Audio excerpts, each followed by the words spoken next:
es el doctor Fernando Jiménez del Oso. Yo le agradezco enormemente a Fernando, a su señora Pilar, que siempre está en la sombra porque es una riquísima persona. Pero luego, si existen las almas gemelas, en este caso se cumple la ley, son los dos maravillosos, tanto Fernando como Pilar. Y Fernando me llamó, me dijo: oye, mira, te voy a pedir un favor, te voy a pedir una amiga mía que por favor también esté con nosotros en el Congreso. Y Fernando en ese momento me estaba haciendo un regalo, él no lo sabe, pero me estaba haciendo un regalo porque hay una persona muy cercana a Ellín que se llama... ¿Sí? Ya está aquí. ¿Me lo puedo ver en medio? No, me escondí por aquí. Juana Marín, que vive a 9 kilómetros de Ellín y que no conocía, y que gracias a Fernando y a Pilar pues conozco. Es una bellísima persona también que no participa en el Congreso, pero luego es un verdadero regalo. De Fernando le vamos a decir que no sepan ustedes, han estado hablando con él, ha estado con todos vosotros, no ha habido ningún problema para acceder a él, no presenta la imagen esa que quizás todos conocemos de verlo en televisión, así un poco que impone, pero es una persona sencilla, extraordinaria persona, que incluso a la hora de hacer el currículum tuvimos problemas, porque no sabíamos qué poner. Si ponemos el currículum tenemos que poner varios fascículos aparte para poner solamente el currículum de Fernando, así que lo vamos a resumir en 3 o 4 palabras nada más. Fernando es uno de los parapsicólogos más importantes del mundo, persona que ha estudiado el misterio, y sobre todo las personas que desde hace tiempo siguen todos estos temas seguro que lo conocen. Fernando, muchísimas gracias por estar con nosotros, muchísimas gracias a todos vosotros, y ahora va a ser Pedro quien un poco va a controlar el tema de las intervenciones y Fernando quien va a dirigir la mesa. Gracias.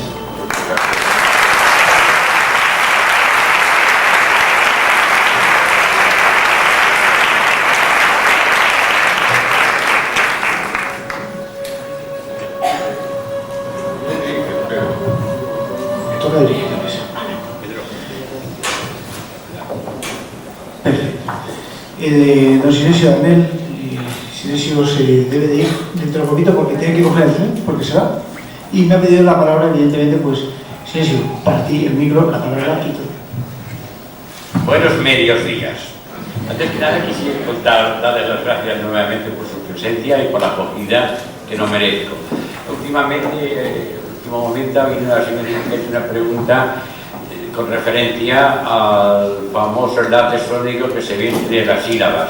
Bueno, tengo que decirle que eso no se percibe auditivamente, sino que se percibe y nos damos cuenta por las gráficas que se hacen con el Tool Edit que ha mencionado Pedro, el análisis gráfico del dibujo espectral de la palabra. O sea, nosotros no podemos distinguir que entre ma y ma hay ma. Eso se ve cuando aumentamos con un zoom, aumentamos la unión de las sílabas, vemos que hay una continuidad sónica y ya está por debajo de nuestro pabellón auditivo y que no podemos percibir, pero que la gráfica sí sale y que en cambio en una voz humana normal no sale, pero en una voz sinfónica sí sale ese audio. ¿Ha quedado contestada la pregunta? ¿Quién lo ha preguntado? ¿Correcto? Y ahora también les quiero pedir perdón porque con tan rapidez me dejé muchas cosas en el tintero y luego les empecé a explicar por qué son 5 minutos, no se asusten, por qué las psicofonías a veces parece que en las contestaciones no acaban de cuajar totalmente una contestación con otra. Bueno, les dibujé la interfase con 7 planos de diferentes colores. Entonces, nosotros, depende de nuestra muestra, nuestra preparación, vamos a un plano o a otro plano. Y depende del plano que estamos, tenemos acceso a unos conocimientos o a otros conocimientos.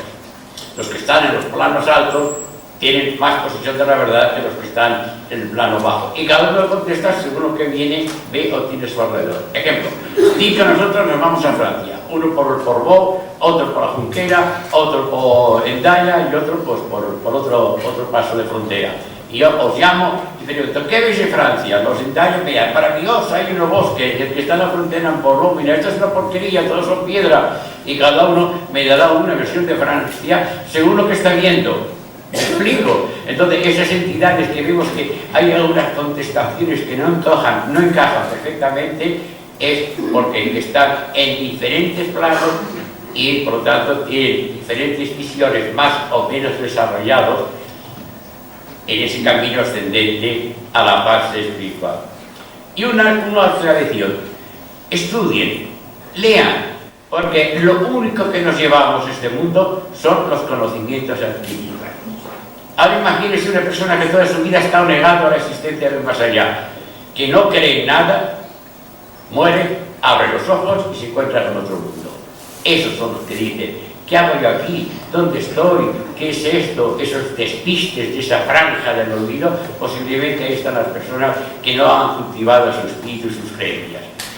Estudiemos, pensemos, meditemos y estaremos preparados para ascender más rápidamente en esos planos de interfase. Muchas gracias.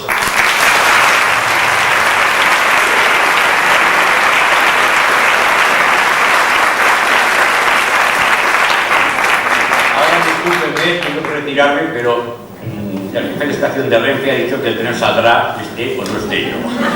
Gracias. Buenas tardes.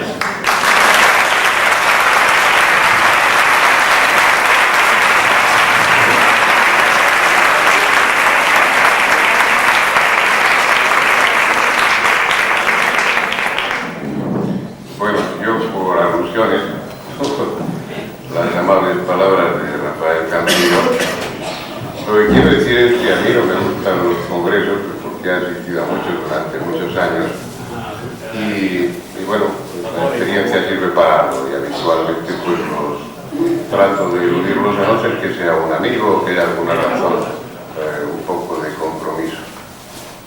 Estoy encantado de estar aquí, es uno de esos congresos extraños, insólitos, en los que todo funciona como la seda, en la que hay pues un público interesado, magnífico, cálido, en un congreso en el que todos los ponentes pues somos amigos o conocidos, y exceptuando a mí todos aportan cosas y aportan experiencias de trabajo suyos interesantes. Si se vuelve a repetir este congreso y no me invitan, yo me voy a enfadar mucho. Es más, que desde la revista o desde los medios de comunicación a los que yo pueda tener acceso, esto lo voy a contar y voy a apoyarlo, como pienso que todos los que estamos aquí, con todo el empeño, porque realmente es magnífico. Además, nunca había estado en allí y yo quiero volver para verlo tranquilamente y verlo despacio, porque es una ciudad que me ha parecido encantadora. Con todas estas fieras que han estado hablando aquí estos días, realmente yo poco tengo que aportar. Pues más años que muchos de ellos, muchas experiencias, y dentro de las experiencias pues muchos fracasos.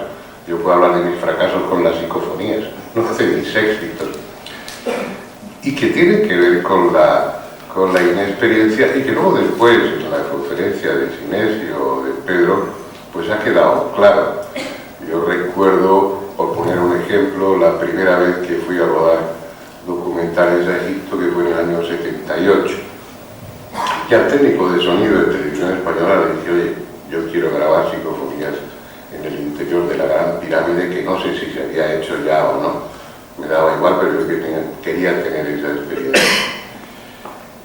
Pero en contrapartida estaba mi inexperiencia, por lo cual le dije que llevaba un equipo de lo más sofisticado y un micrófono de esos que se guardaban en poco menos que en la caja fuerte de televisión, por lo carísimos y lo sensibles que eran. Nos quedamos con la Gran Pirámide para nosotros solos, eso pasaba en aquella época, se podía hacer. Y estuvimos grabando y no grabamos absolutamente nada, grabamos muchas cosas, pero eran pues hasta los ruidos de la gente que había afuera, filtraciones de agua, ruidos extraños que resultaba ser el roce de nuestra propia ropa. Eso lo hice también un año o dos después en el Templo de las Inscripciones de Palenque. Estábamos escuchando con el micrófono puesto encima de la losa, nosotros por el pasadizo que desciende con una escalinata pues como 2 o 3 recodos, y escuchando lo que se iba grabando el técnico de sonido y yo. A él se le erizaban los cabellos, a mí obviamente no, pero estábamos oyendo cosas tremendas que no podíamos identificar. Luego descubrimos que era el roce de nuestra propia ropa al movernos, lo que sonaba en ese micrófono. Así no se pueden grabar psicofonías, porque no sabes si son de una entidad o de alguien en el Distrito Federal que está pegando voces, ¿no? Uno aprende con ese tipo de cosas. Y luego las mejores, pocas psicofonías que he grabado, pues ha sido con esos magnetofones sencillos, con un micrófono y un cable lo más largo posible para captar poco el motor de arrastre del magnetofón, y otras en casa, en ambientes o en circunstancias, bueno, en las que había interés, una cierta carga emocional, pero no había equipos sofisticados. Lo que sí me cabe es la satisfacción de haber sido el primer individuo que hizo escuchar psicofonías a través de televisión. Eso fue en el año 74.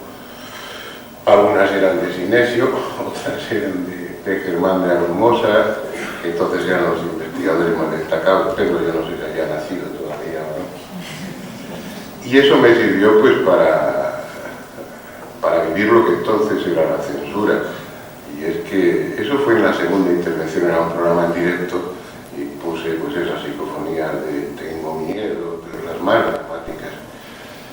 ¿Y yo qué hago aquí? ¿Y yo qué hago aquí? Y el Arzobispado de Madrid pues llamó al director de Televisión Española, y a través de él, el realizador de ese programa, era un programa ómnibus de toda tarde del domingo, un querido amigo Pedro Mario López, me dijo: oye, que no es que te echen a ti, es que quitan todo el programa, como vuelvas a tocar nada que tenga que ver con el espiritismo o con lo trascendente.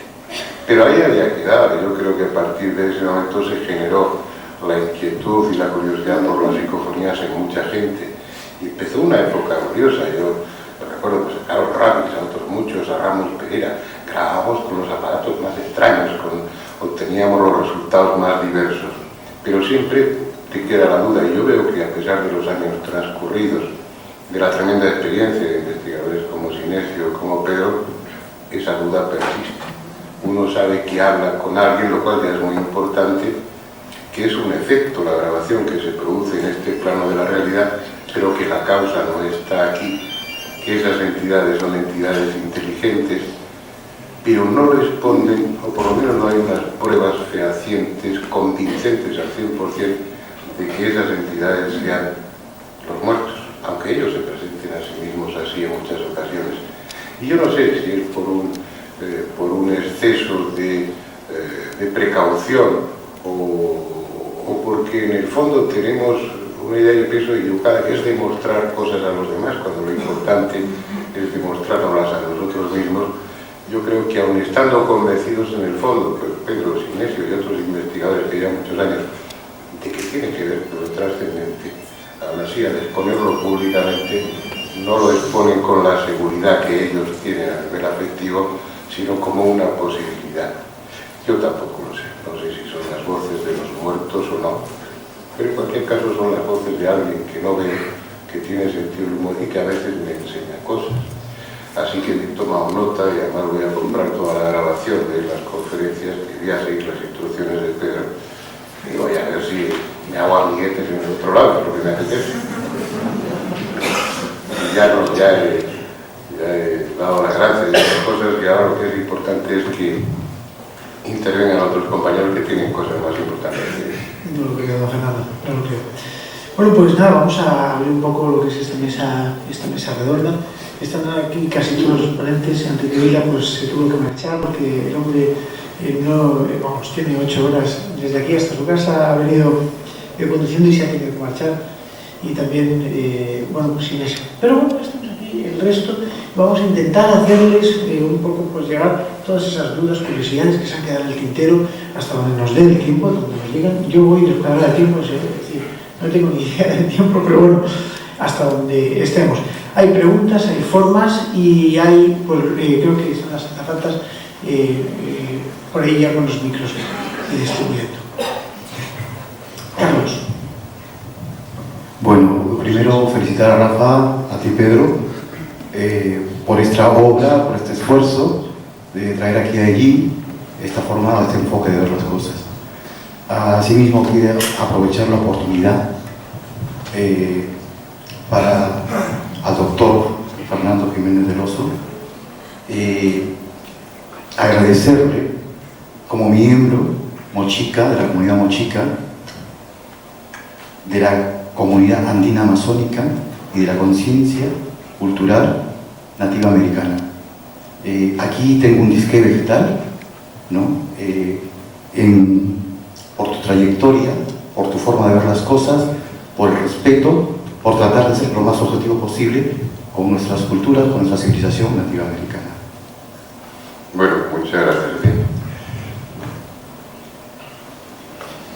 Gracias, Carlos.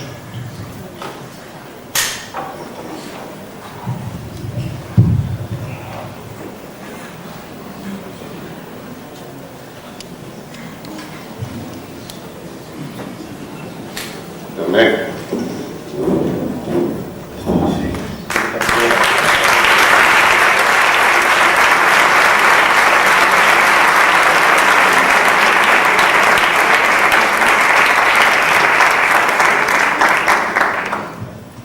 Es un disque vegetal, es un espíritu, es un hermano, es un amigo, es mi hijo, es mi padre, es mi abuelo, son mis ancestros. Aquí, en lo que le acabo de dar, pertenece a una familia que el clan de las águilas de la noche y del cóndor viene desde hace más de 4.000 años cultivándolo. Ajo. Muchas gracias. Muchas gracias.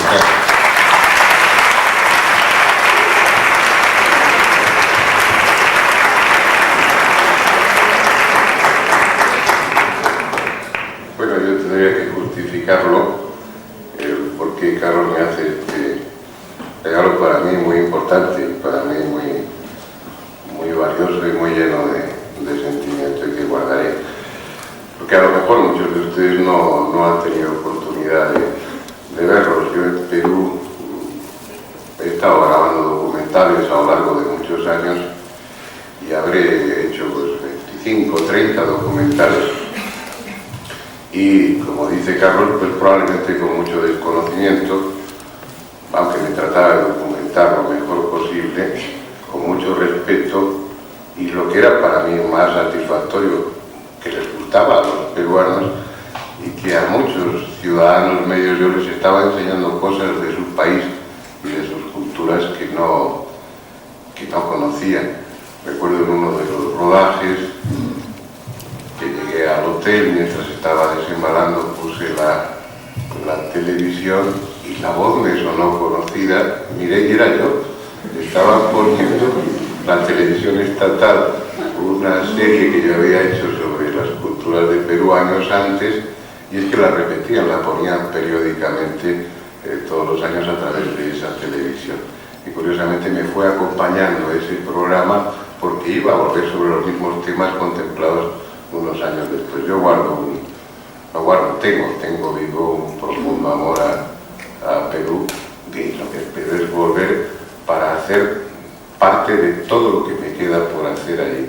Creo que es bueno, lamentablemente está al otro lado del Atlántico, el viaje es largo, ahora todos vamos pues a Oriente Próximo, a Egipto, que son culturas fascinantes, pero no tenemos la idea de lo que hay en América, de lo que hay en Perú, de esas culturas. Se habla de lo inca, pero de la riqueza, de la filosofía, de la religión, de los conocimientos científicos, de tantos valores de culturas como la que citaba la Mochica, una de las más importantes a mi juicio del pasado peruano. Así que lo acojo con mucho amor, con mucho agradecimiento y bueno, me alegro de que lo que hago pues no sea horrible, sino que por lo menos lo hayáis aceptado como lo que es, como un testimonio de mi cariño por Perú. Gracias.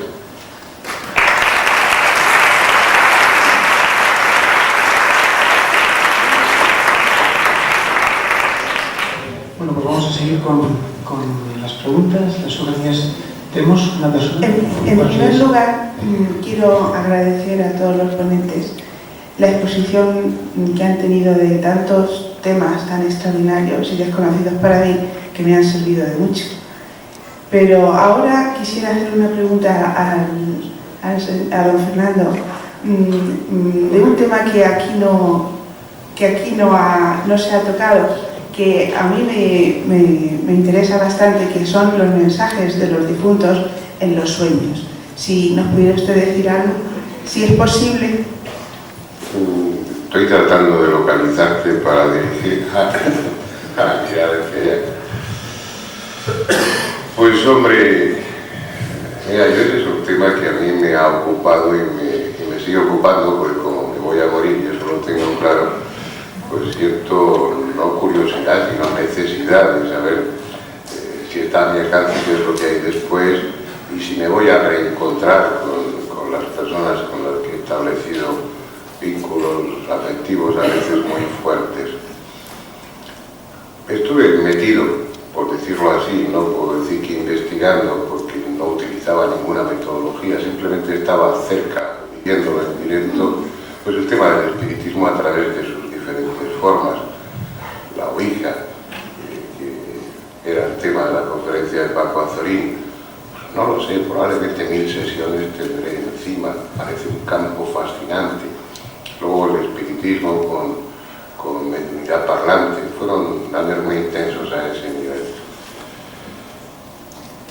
Y sigo sin tener la plena seguridad de que establecía contacto con los muertos y que sus mensajes merecían tenerse en cuenta. Unas veces sí, porque su contenido era espiritualmente muy elevado, sin pamplinas, sin decir tonterías o perogrulladas o esas cosas comunes que todos imaginamos que puede decir un espíritu, sino con lógica, con sentido común. Otras veces me han servido para aprender, desde ahí me han enseñado, pero me han enseñado no cosas sobre la vida después de la muerte, sino cosas que yo no sabía, de ciencia, de filosofía, de literatura, es decir, auténticos instructores. Otras veces, pues lo que uno se planteaba es qué pena morirse para volverse un imbécil como este. Los mensajes en muchas ocasiones pues, son para no hacerme caso. Luego he entendido que hay niveles y que hay un noviciado, pues como lo hay con las psicofonías, como lo hay con la Ouija, y que cuando está claro, no sé si porque tú te vas preparando o predisponiendo para dar ese paso y vas madurando a ese nivel, o porque ellos, sean quienes sean, quieren tener claro que tú eres constante, que eres tenaz y que el tema te interesa no como una frivolidad, sino para conocer. Y pasados el noviciado, pueden ser meses o a veces años, es cuando realmente viene la información. Directamente, en muchos casos, la explicación más simple, más lógica, es que has establecido contacto con una persona muerta, porque te está contando cosas que no recuerdo. El caso de una amiga a través de la Ouija, pues que no aparecía el título de propiedad del piso, y en la Ouija pues apareció supuestamente la madre expresándose como ella y diciendo que no fijáis, miran en el armario, que hay un abrigo que yo no me ponía nunca, y dentro del bolsillo interior pues está metido estaba allí. Eso es algo tremendamente frecuente. No te dan mensajes reveladores y muchas veces te dicen que porque no pueden o porque no quieren, porque entienden que la vida tal como la tenemos, con esa incógnita planteada ahí, nos lleva a vivir de una manera determinada, que tener la plena certeza de que la vida continúa después y además tener una descripción de cómo va a ser esa vida, de cómo se desarrolla, puede condicionar nuestro presente. Yo creo que eso es obvio y que está bien traído. Pero si te sirve por contarte, pues, no sé, alguna experiencia, yo estuve charlando muchas horas con un muerto, entre comillas. Fue en Sorocaba, en un pueblo de Brasil, con un medio allí muy conocido que incorpora alternativamente a dos entidades, una un médico del siglo XIX y otra un sacerdote, un valorizado, no recuerdo el término exacto, de un banda que era Benedito da Praia.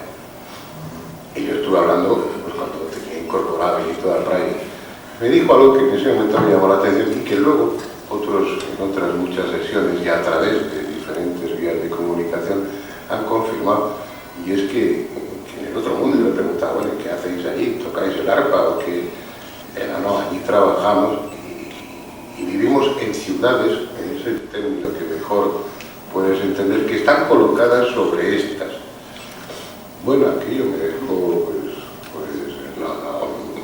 no le puedo dar una plena certeza o veracidad a lo que este hombre contó, pero luego he escuchado muchos testimonios que hablan de algo parecido. Aquí se les ponía estar en el otro mundo, sin hacer nada en contemplación, pues debe ser un rollo, como muy a gusto que uno se sienta inicialmente, ¿no? Yo me voy más al concepto egipcio de la muerte, del que Nacho pues, conoce mucho y que luego los griegos, los romanos y el cristianismo también incorporaron.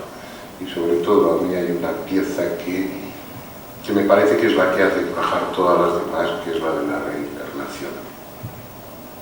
No lo sé, pero si tengo que inclinarme en un sentido, me inclino en ese. Hola, buenas tardes.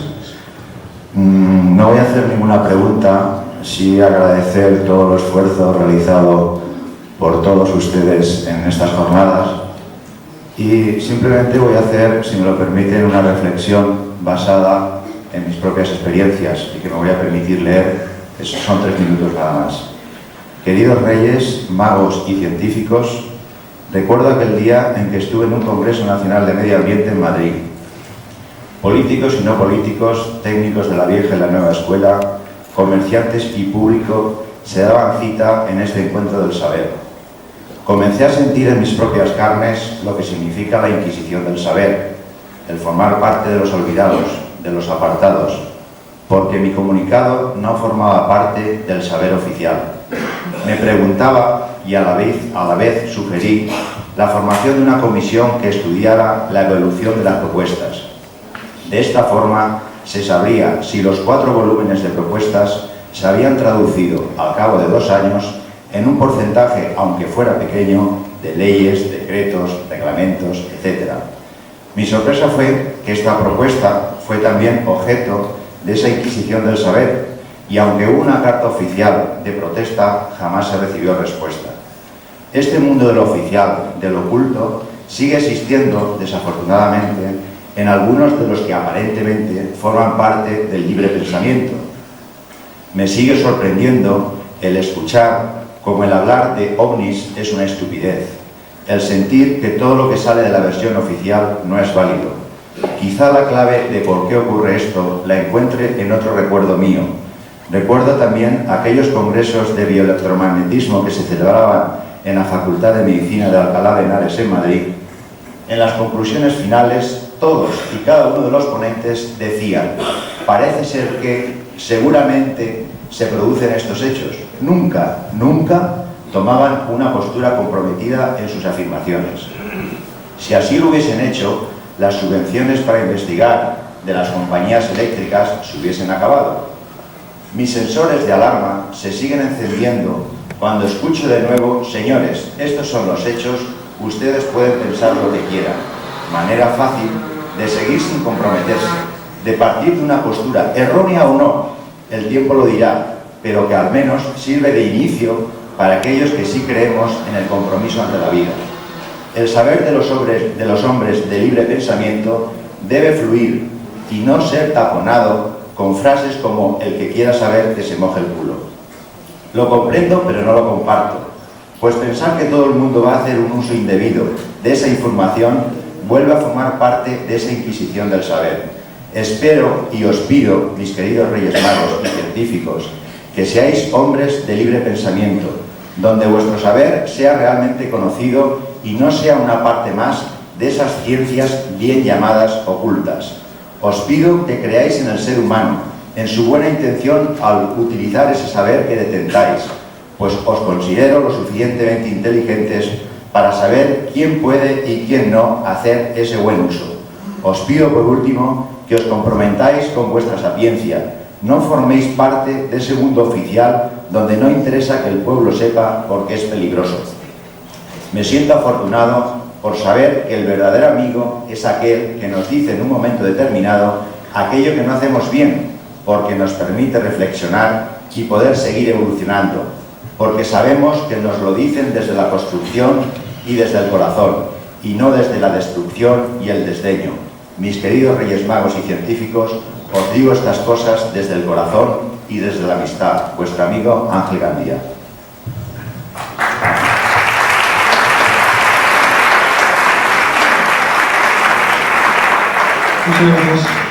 Muchas gracias. Vamos a seguir con las cuestiones, las preguntas. Rafa, ¿hasta qué hora tenemos? Perfecto. Hola. Hola, muy buenas. Buenas. Es concretamente para ti, Pedro. Habéis hablado que habéis cogido muchas psicofonías, ¿no? Sobre todo sobre palabras, frases. Yo quería hacerte una pregunta. ¿Habéis podido grabar alguna vez el sonido o una música entre plano y plano? ¿O entre otro mundo o otra dimensión? Sí. Sí que la hemos grabado. Yo en una ocasión, he grabado, sobre todo en el Compact Disc, en el CD que se distribuyó con el libro, y como creo que es la primera, no me acuerdo, lo de los coros, la segunda o la tercera grabación, aparece unos coros grabados por Marcelo Bacci, que es una personalidad dentro del mundo de la transcomunicación, más bien orientada hacia la mediunidad, pero lo hace, es válido y lo acepto, y se grabaron, hay un coro impresionante. De todas formas, sí que hay algunas grabaciones, pero son todas muy interesantes. Se salen de lo que son las psicofonías. Se llamaría, como dice José Requena, estará por fuera, no sé si lo ves, tipo parafonorarios, cánticos, etc. Gracias. Hola, aquí. Ya te veo. Adelante. Ante todo, daros las gracias porque he disfrutado, y creo que muchísima gente, o casi todos por lo menos, he disfrutado muchísimo. Ha sido muy ameno y encantador. Mi pregunta para ti, Pedro. Porque, sé que aparte de ser un grandísimo investigador, le das 40 millones de vueltas a la cabeza para encontrar nuevos métodos. La línea del exorcista. Sí. No es cierto, pero buscas siempre nuevos métodos de investigación. Y es algo que te quiero preguntar, si existe la posibilidad, científicamente hablando, tecnológicamente hablando, de algún aparato que pueda conectar directamente, o sea, poder conseguir un diálogo directo, sin grabación, sin escuchar, sino... ¿Sabes lo que te quiero decir? Claro, hay aparatos diseñados, estos últimos de los que yo hablaba, tipo Spiritcom, los famosos MAR, que eran unos artefactos como botellas, como estas botellas, pero mucho más grandes, que estaban enroscados en antenas y en espigas de cobre. Esto provocaba una captación, frecuencias y demás historias un poquito complejas. Pero bueno, se desarrollaron estos aparatos y los resultados fueron similares a los que hemos podido escuchar en la última de las sinfonías que he pasado, con ese sonido burdo, ¿no? Basándose en ese sonido burdo, donde servía como portadora para poder ayudar a las voces a entrar, sí que se han utilizado. Se obtuvo una grabación de un medium que duraba aproximadamente 13 minutos, contestando, hablando. El experimentador le decía, cuenta hasta 10, y aquel 1, 2, 3, 4, 5, 6, 7, un momento, y así, ¿no? O sea, había un diálogo y tal. Nadie ha podido corroborar si eso fuera o no fuera cierto, porque fue solamente una vez, y después en Alemania se produjo otro conato de intento, pero pocas veces. Hay unos generadores de frecuencias, como el de Otto Koenig, que sí que acercan y sí que se cree que pueden llegar a contactar, pero está todo tan cuestionado. Es como si yo ahora dijera, a los ovnis, para demostrarnos que existís, aterrizar aquí en la puerta del aula de cultura del ayuntamiento de allí, para demostrarnos vuestra existencia. Estoy seguro, nosotros no, pero casi todos los que estarían en el mercado medieval y demás dirían, mira, están haciendo un show de un espectáculo y tal, ¿no? Y cuando salían los niños cabezones y tal, los enanitos cabezones, dirían, mira, y esos son los artistas. Una cosa así, ¿no? Es decir, yo siempre pienso que las cosas que son increíbles necesitan pruebas increíbles para ser demostradas. Y esto, hasta que no lo acerquemos tanto, que realmente veamos y nos choquemos en nuestras propias narices, que se trata algo más que una habladuría, seguirá todavía estando. Gracias. ¿Qué te parece? Bien, más o menos, ¿cómo es posible, y les resumo, corrígeme si me equivoco, cómo es posible que recibamos o que se puedan recibir impactos, movimientos de objetos por cosas, entidades, energías ultrafísicas, tortas, golpes y demás, si realmente no tienen un soporte físico? Es decir, ¿cómo podrían interactuar con nuestra...? Bueno, realmente no sé exactamente a qué te refieres, pero creo que más o menos sé por dónde puedes ir. Vamos a ver, realmente en mi campo, que como bien sabes son las sesiones Ouija, muchas veces estos golpes, estos fenómenos de poltergeist, y también levitación, etcétera, etcétera, son provocados por nosotros mismos, son fenómenos colaterales a las sesiones Ouija. ¿Qué significa esto? Voy a poner un caso para que se entienda, el caso de los niños. El caso de los niños, salvo rarísimas excepciones, realizan una sesión Ouija. Lo único que hacen ellos es conectar con sus propios miedos, con sus propias angustias.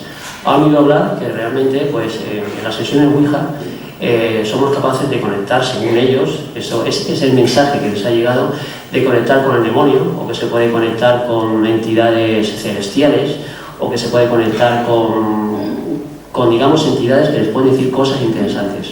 Entonces los niños se reúnen por su cuenta y riesgo, a escondidas, en un sótano, en un lugar donde nadie sepa que están allí, y para hacer de las suyas. Pero claro, llegan con ese miedo, con ese temor, con esa angustia. ¿Y saben ustedes con quién conecta? Pues en la inmensa mayoría de las ocasiones conectan con ellos mismos, con sus miedos, con sus angustias.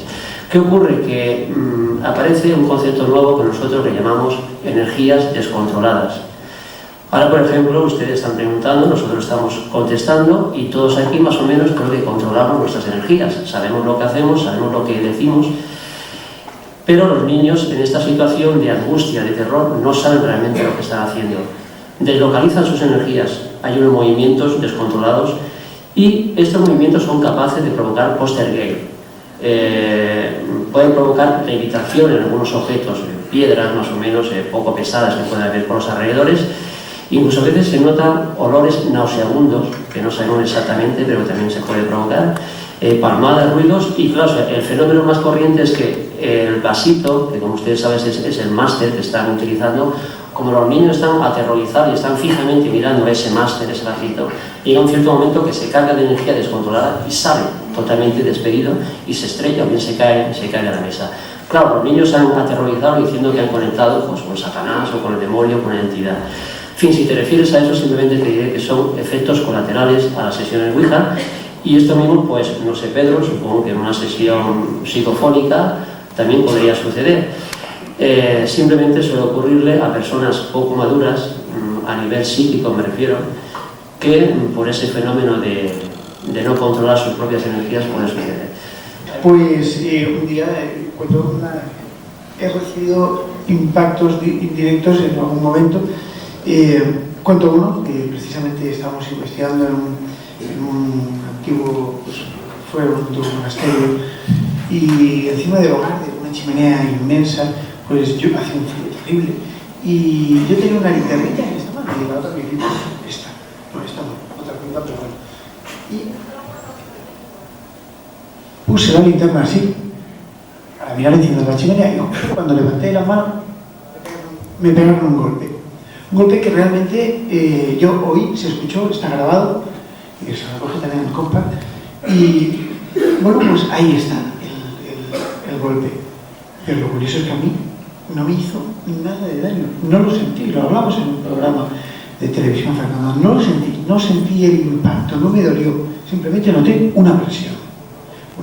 Una presión tampoco, noté el golpe, y yo extrañado le digo a mis compañeros, me han pegado un golpe en la mano, por el sonido, porque sabía que me lo habían pegado, y efectivamente me pegaron un golpe en la mano. La energía, desde mi punto de vista, aceptando por supuesto lo que Carlos dice, la energía, voy a decirlo de la siguiente forma, esto funciona con la batería, si le quitamos la batería no funciona.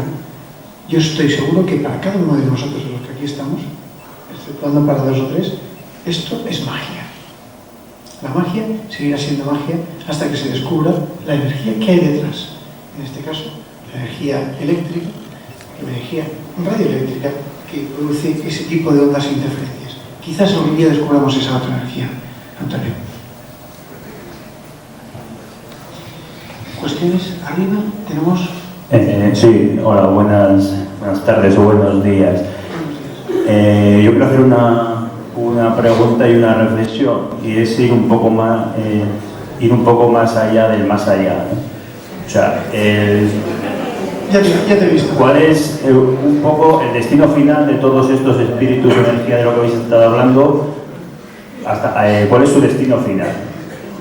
Y si el destino final es ser inmortales o eternamente vivos, digo, mi reflexión es cuál es el sentido de una vida eterna.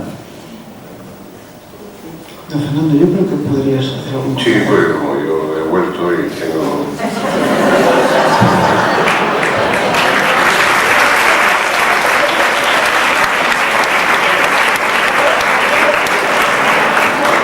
Gracias. No, el problema es peliagudo. Si planteamos que las almas, estamos hablando de hipótesis, aunque no tanto, es decir, aquí estamos buscando un poquito en eso que para otros es pura especulación, y aquí nos arañamos siquiera un poquito de esa posible realidad. Pero bueno, si admitimos que las almas son inmortales, obviamente no se han creado. Son inmortales en los dos sentidos, en las dos direcciones del tiempo. Habría que preguntarse para qué vienen aquí.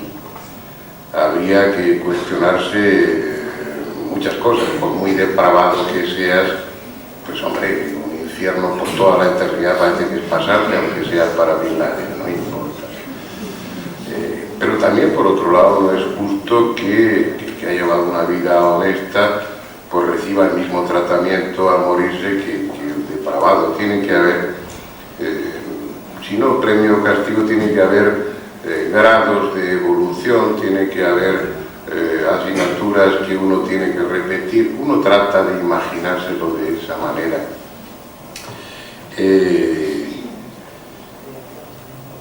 Yo recuerdo, no sé en qué libro, qué experiencia, cuando se hablaba de los estados de casi muerte o cercanos a la muerte. Se hablaba del juicio, que más que nada eran una autovaloración de la vida que hacía el sujeto en esa frontera entre la vida y la muerte, con un testigo sin él, ese ser luminoso. Pero me parece que lo escribí en un artículo hace unos años, me hacía eco de eso. Que el auténtico infierno estaba en que en ese tiempo sin tiempo, en esa frontera, que bueno, puede transcurrir en segundos, pero el que lo está viviendo puede ser un tiempo subjetivo pues muy extenso. Lo que él experimentaba era el dolor que había provocado a las personas durante su vida.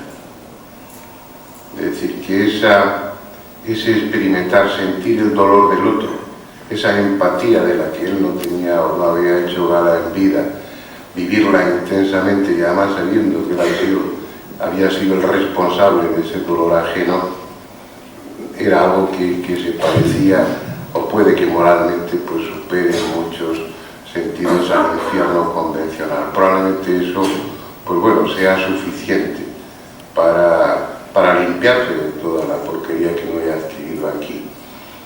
¿Cuál sería la cuestión? Si nacemos, si son almas eternas y están ahí desde siempre, ¿para qué venir a este mundo? No lo sé. Se habla, bueno, tienes que recurrir a la cábala y tienes que recurrir a otro tipo de filosofías y acabar entendiendo que seríamos algo así como la conciencia de Dios, que Dios enciende hasta lo más denso, hasta el término de la reencarnación, el concepto de la reencarnación.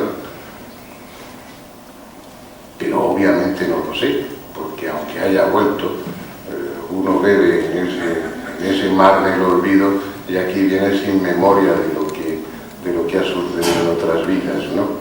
Según los egipcios, cuando se llegaba a un nivel sí lo recordabas todo, y eso lo transmitieron los griegos y los romanos. Pero son palabras, son hipótesis, son especulaciones. Lo que yo me pregunto es por qué nos las planteamos. El morir es uno de los hechos, aparte del nacimiento, natural. Todas las demás especies lo aceptan con absoluta naturalidad. ¿Por qué el hombre no? Yo me planteaba hace tiempo que, bueno, que el imaginar un mundo, una existencia trascendente, era el mecanismo para escapar de la angustia, de ese miedo ancestral, de ese miedo vital, de esa angustia endógena que tenemos a dejar de ser nosotros mismos, ese miedo a la muerte y el miedo a la locura, miedo a dejar de tener conciencia de mí mismo, que si uno se pone a pensarlo, entrar en una nada absoluta, es una idea que angustia. Para escapar de eso nos imaginamos o tratamos de crearnos otra realidad en la que colocamos también a los dioses y demás. Pero luego después, cuando empezaron pues, a publicarse los trabajos de Moody, de la doctora Kubler-Ross, cuando empezó a hablarse claramente, abiertamente, a recoger muchos testimonios, cuando empezó a hablarse de esos sueños especiales, cuando empezó a divulgarse todo eso y ver que multitud de personas lo habían experimentado, se me ocurrió que a lo mejor lo que yo había planteado inicialmente era justo lo contrario, que a lo mejor no es una necesidad de trascender lo que tiene el hombre, sino que tiene información de lo trascendente desde hace 10, 50, 100.000 años, desde que el hombre tomó conciencia. Ha tenido estados de casi muerte muchos más que ahora, ha tenido sueños especiales, desdoblamientos astrales, ha tenido todo ese tipo de experiencias que le han puesto en contacto con lo trascendente pues desde hace muchísimo tiempo. Entonces, más que necesitar de otra existencia para librarse de la angustia, lo que tiene son pruebas desde siempre de que ese otro mundo y esa otra existencia existe. Y ahora estaríamos cerrando el círculo. Eso se ha negado desde el punto de vista materialista y ahora empezamos a retomar lo que el hombre antiguo probablemente ya sabía. Yo creo que la existencia de un mundo más allá de la muerte no es algo que necesitamos creer, sino que es algo que sabemos, que forma parte de nuestro conocimiento más profundo y que lo que tenemos que empezar a hacer, entre otras cosas, a través de todas estas técnicas, es a quitar esos prejuicios, esa barrera, ese filtro y dejar que ese conocimiento salga. Pero como ves, también son especulaciones, no tengo la certeza de nada. Ya está, ya no digo más.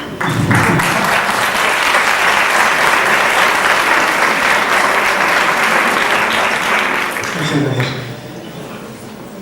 Arriba. Ahora sí que es arriba. Hola. Hola. Yo quería preguntar si alguno de ustedes me puede responder por esas personas que son como nosotros, que tienen una vida normal y de repente tienen alguna experiencia en la que aseguran que de repente han visto espíritus, hablan con ellos, mantienen diálogos. Y ya sé que esto suena a ánimo de lucro, a gente que aprovecha las penas de otras personas para sacarles el dinero, pero creo que realmente hay gente que puede hacerlo. ¿Ustedes han tenido algún caso o alguna experiencia? No sé, se puede tratar de gente más evolucionada en otra vida que tenga ese poder. ¿Han encontrado algún caso? ¿Hay alguna explicación más o menos lógica? John, por favor, ¿podrías responder?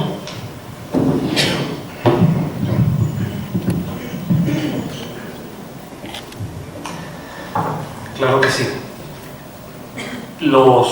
Las personas con facultades psíquicas, paranormales o mediúmnicas han existido siempre. Hay testimonios escritos de todas las épocas, hay tradiciones orales que luego fueron fijadas en la escritura, que revelan que este tipo de capacidad ultrasensorial, que se manifiesta de muy diversas maneras, ha existido siempre.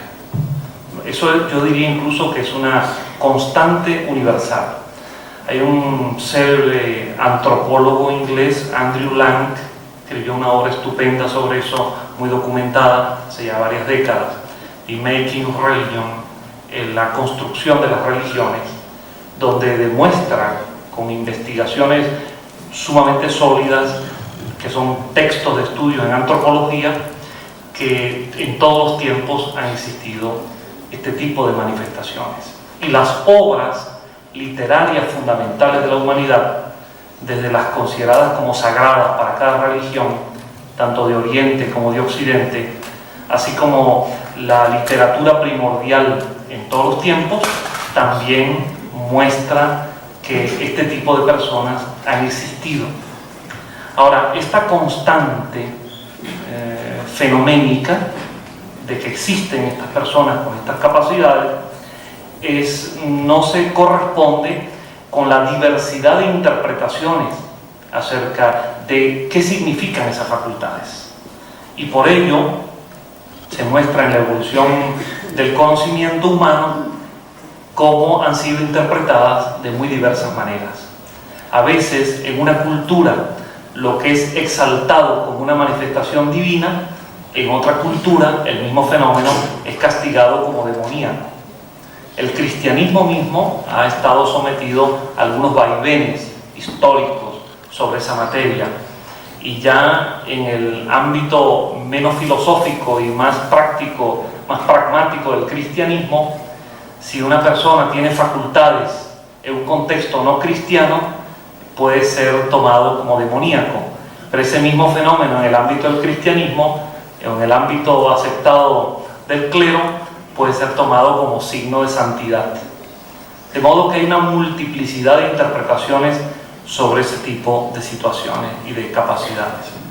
El hecho es que también se han, en todos los tiempos y más en épocas recientes, a partir del siglo XIX en particular, se fue comprobando que algunas personas se dieron cuenta de que estas manifestaciones podían servir como medio de vida, y a partir de allí comenzaron a producir fraudulentamente, por la vía de la imitación consciente o de la prestidigitación o por otras formas, comenzaron a producir los fenómenos de modo fraudulento. Eso ha traído una terrible consecuencia desde el punto de vista científico. Cualquiera que esté al tanto de lo que significó los esfuerzos de la Psychical Research, de la investigación psíquica inglesa, de la metapsíquica francesa, del espiritismo kardecista, se da cuenta del problema que ha significado para la auténtica investigación el hecho de que muchos presuntos médiums o sujetos con capacidades producían los fenómenos de modo fraudulento, lo cual llevó a complicar más el panorama, porque ya no se trataba solo de explicar los fenómenos, se trataba en primer lugar como premisa de establecer cuáles eran auténticos y cuáles eran fraudulentos. Y casi se llega a la conclusión de que los auténticos son cuantitativamente, se presentan con menor frecuencia y menor cantidad que aquellos hechos de carácter fraudulento. A eso se sumó el problema de la explicación en dos vertientes sobre estos fenómenos. Aquello que Alexander Aksakov llamó aquellos fenómenos de mediumismo o aquellos de animismo.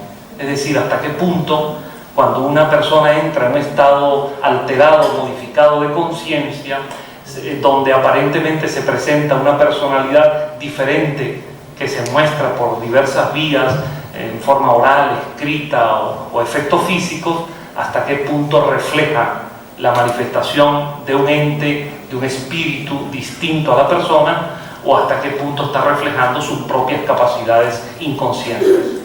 Y en resumen de todo esto, y posiblemente al fondo muy específico de la pregunta, está el problema de cómo separar la paja del grano. Cómo poder encontrar el consuelo, la orientación o una verdadera dirección en una persona con auténticas facultades.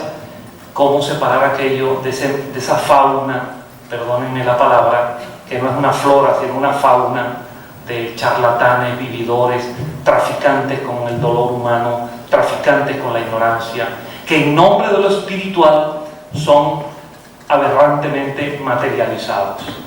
Pienso que aquí hay que saber encontrar cada uno su camino y encontrar la brújula ética fundamental. Anoche hablaba yo con un matrimonio amigo y les decía esto que he insistido permanentemente. Hay una regla áurea al respecto y me permito sugerirla. Cualquiera que sea la óptica filosófica que cada uno adopte, creo que esta regla es de valor universal. Cuando yo me encuentro con personas que dicen que tienen facultades, yo siempre les pregunto, ¿de qué viven? Dime de qué vives. En mi opinión, las facultades, cuando son auténticas y legítimas, no deben constituirse jamás en un oficio o en una profesión, sino en una vocación idealista de servicio al prójimo. Las verdaderas personas, mediums o paranormales, con auténticas facultades, son aquellas que, como todo ser humano, vive su trabajo manual o intelectual, que es muy digno, cualquiera sea, pero en ningún caso convierten, profanan ese tipo de facultades para que les sirvan como medio de vida. Las facultades no son oficio ni profesión, deben ser un instrumento al servicio del bien y al servicio de la auténtica espiritualidad. Dime de qué vives y te diré cuál es la autenticidad de tu facultad.